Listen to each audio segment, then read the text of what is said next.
Hola queridas y queridos, yo soy Oscar Adame, soy editor de WARP y hoy vengo a presentarles un sueño personal, una entrevista con Damon Albarn.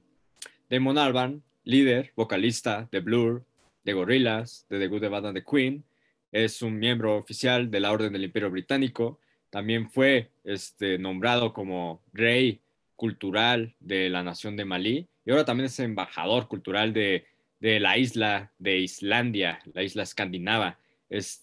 Platicamos con él con respecto a su próximo álbum de estudio, The Nearer the Fountain, The More Pure the Steam Flows, que es su segundo álbum de estudio como solista y que inició en algún punto como la idea de realizar una pieza orquestal basándose solamente en los paisajes islandeses, pero que debido a la pandemia pues fue evolucionando a pues una colección de canciones más adecuada a estar en un álbum de rock pop que literalmente como una pieza orquestal, un poquito más académica.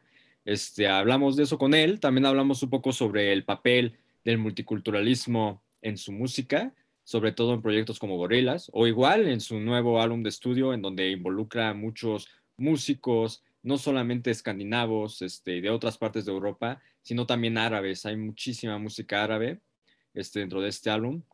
Y bueno, en el pasado ha trabajado también con ondas muy influenciadas en la música folclórica de China. Y de hecho, él nos declaró en exclusiva que va a empezar a experimentar un poco más con la música latinoamericana. Él ya ha experimentado un poco con el bolero y el reggaetón antes, pero ahora se va a enfocar un poquito más en este tipo de música. Y de hecho, nos declaró en exclusiva que la primera canción que tiene para su próximo proyecto con Gorilaz es una pieza que hizo en colaboración con Bad Bunny.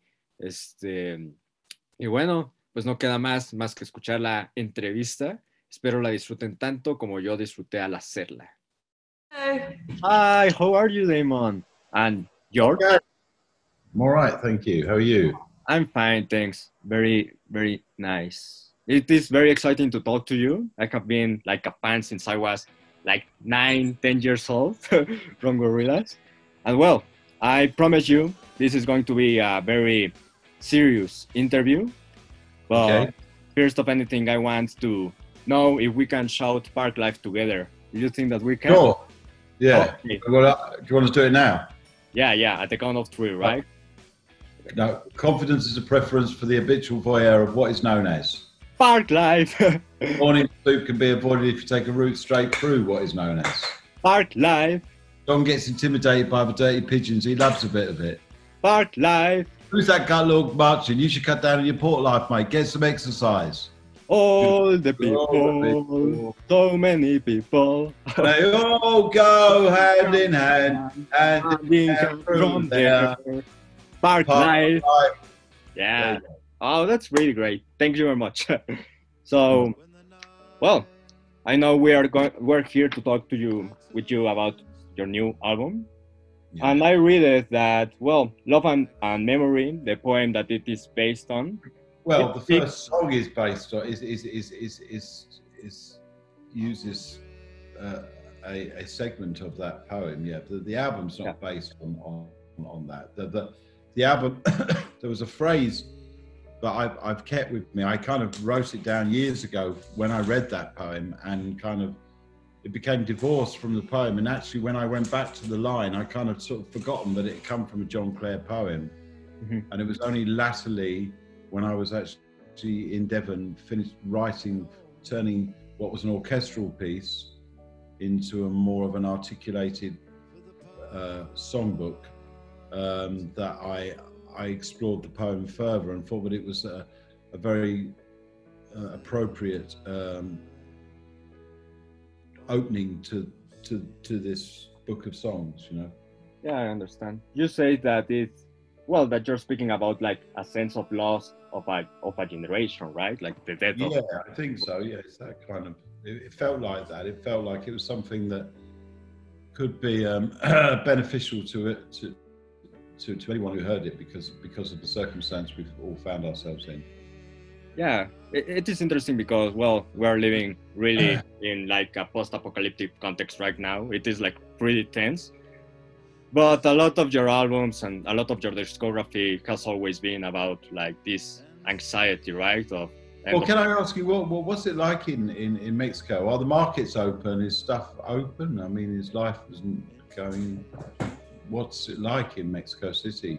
Oh, here it has been, well, for me it has been terrible because I have been locked up in my house like for a year and a half, and well, I'm 25 and I'm becoming a little crazy, right? You know, to be like just, I don't know, like to have like kind of 2 years of my youth being, Yeah, it's a little hard. taken away from you, really. Yeah. But what's it like in Mexico City? Are you allowed to go to shops, to markets? I mean, what? For some time, but well, we have now like the open stores, and we have like, there are going to be some concerts on the next months, but things have been a little more slow here, slow than on United States or Europe. Yeah, it has been slower. Yeah. Right. Okay. It's tough, man. Yeah, it is really tough. And well, I think because it's very, very against your character as Mexicans to be so sort of practice such self-control socially. You know what I mean? You're much more gregarious and open. Your society is all about socializing and stuff. So it's. How was for you to be locked on a house? Well, I was in the countryside down in Devon, so I was. If you're out in the countryside, it doesn't really have the same effect, you know, because you're not seeing many people anyway, you know. Yeah, sure. You were a little. Well, this is an album also about contact with nature, right? Yeah. Yeah. And what do you think that it was good for you to be in nature in this situation? Do you think? Well, it was well. I mean, it started off. I'll just wait 1 sec. Sure.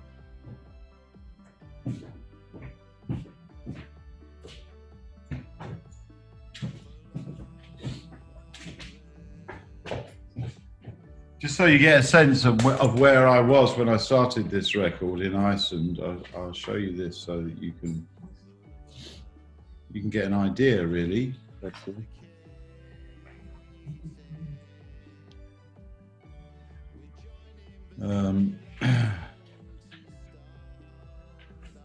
Yeah, this is the view from my window in my house. Oh, sorry. Oh, yeah, it is incredibly beautiful. From Iceland.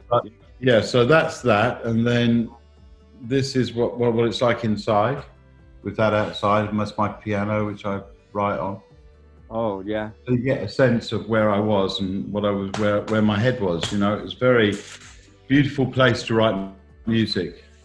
It is almost like heavenly, like a heavenly place. Yeah. Well, Iceland's a bit like that. I suppose the only place in South America that you would be like the bottom of Patagonia. Yeah, that you also wrote a song about Montevideo in this record. Yeah, I did. Yeah, that's the Palacio in Montevideo, designed and built by Mario Palanti, the Italian architect in the 1930s. You say on that song, well, you are like narrating the story of this ghost that listen to music and that can listen to people talk. If you would need to... We're watching people, because, I mean, I'm singing that perspective from the hotel that's on the opposite side of the square as the Tower of Montevideo, and I'm watching somebody, or am I the ghost watching somebody, or am I watching a ghost? What am I doing? That's well, that's pretty rare. You will need to. Not there. I mean, honestly, the next day when I first stayed in this hotel, I went downstairs and I said, "Oh my God, I had the strangest night. I'm sure I felt someone touch me in the night, and I was very aware of a presence."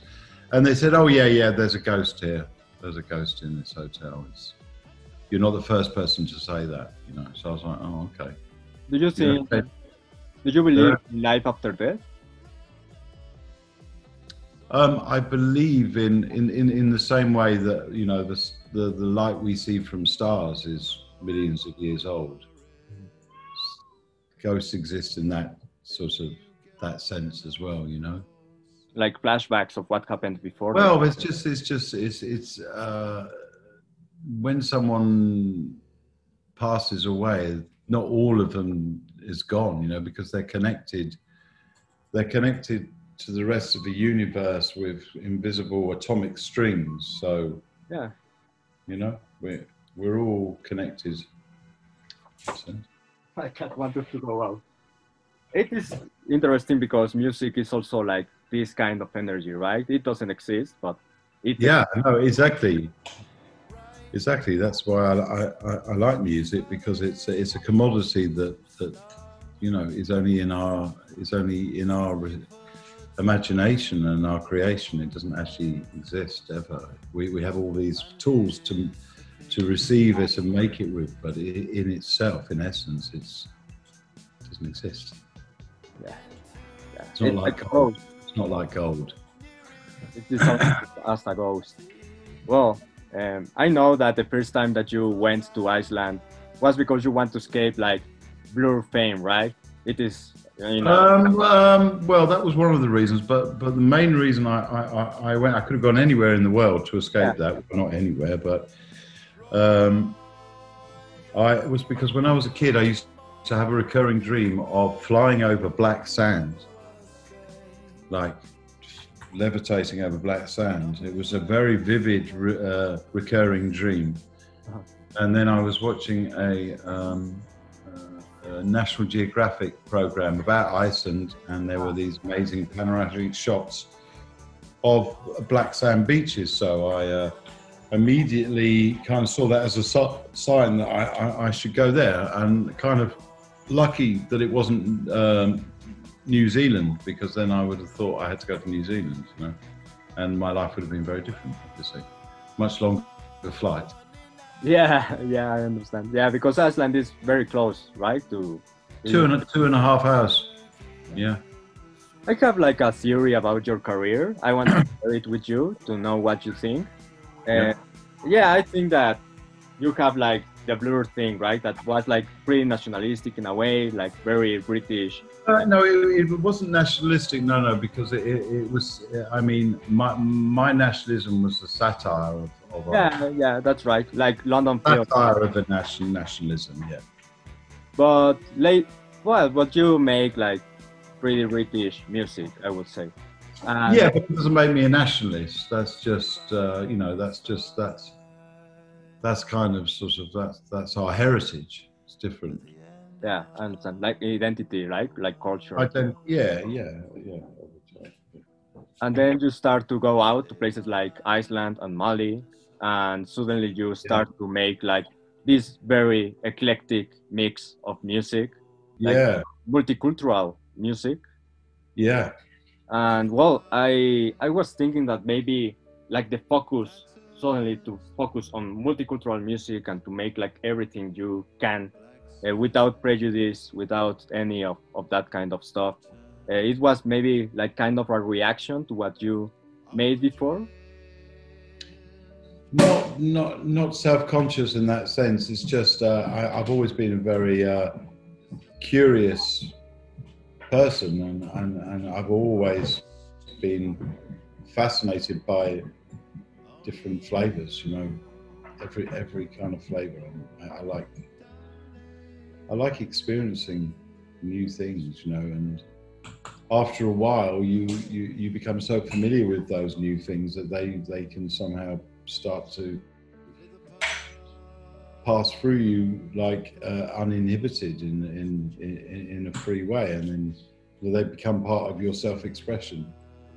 Would you say that you are now as Mali and as Iceland as you are Britain?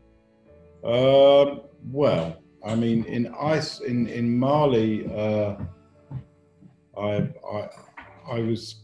They gave me a new name. Mm-hmm. My name is Makanjan Kamasoka. But in Iceland, they went further than that. They gave me nationality. Mhm. So I have Icelandic nationality now. And how do you feel about that? Good.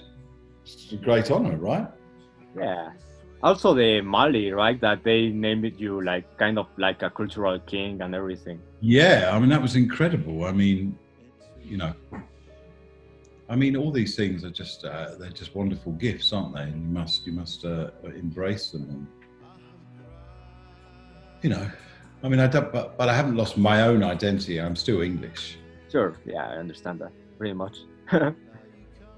Well, I have also have like this idea, like this sense that I don't know, like focusing on multicultural cultures and to give space to multiple voices on music, being that also it's like mainstream, very popular music, can help to get rid of prejudice against people and against culture. And in that way, It's what I've always thought. I've always thought that. I've always believed, you know, from the day that I watched Ghost Town by the Specials on Top of the Pops, I've been completely kind of, yeah, and that put a spell on me that you know, music could say something very profound and important just by the act of it, you know. So you don't really need to become too much of an activist and too political. Well,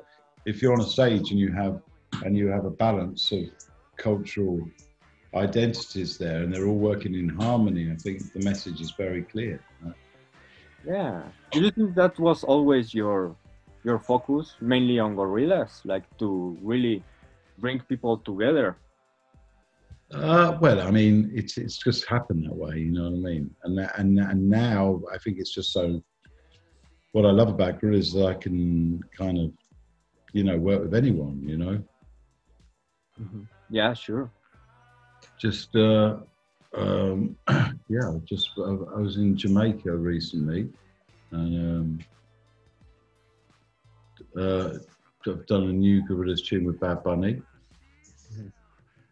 So that's kind of exciting for next year. Very South American orientated tune.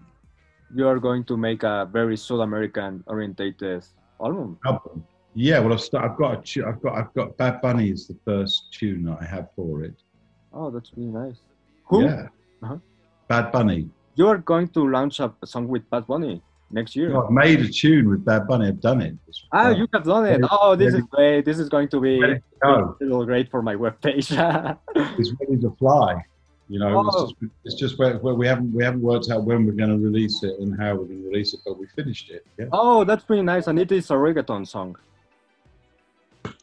Kind of. It's Bad Bunny meets Gorilaz. It's yeah, we made it in Jamaica together. Oh, you sound very excited. You really like to work with him. He was great. He's fantastic. He was wonderful. He's a very talented lad. Here on Latin America, we have like a lot of prejudice against reggaeton stars and trap artists like Bad Bunny.